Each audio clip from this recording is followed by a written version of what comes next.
اللهم أصلح لي ديني الذي هو عصمة أمري، وأصلح لي دنياي التي فيها معاشي، وأصلح لي آخرتي التي فيها معادي، واجعل الحياة زيادة لي في كل خير، واجعل الموت راحة لي من كل شر.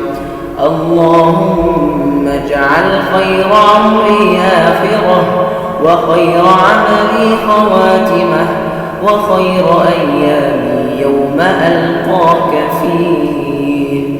اللهم إني أسألك عيشة هنية، وميتة سوية، ومردا غير مخز ولا فاضح.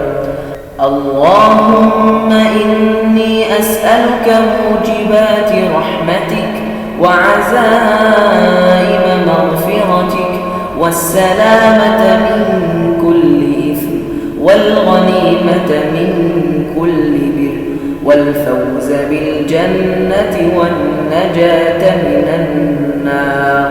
اللهم أحسن عاقبتي في الأمور كلها، وأجرني من خزي الدنيا وعذاب الآخرة.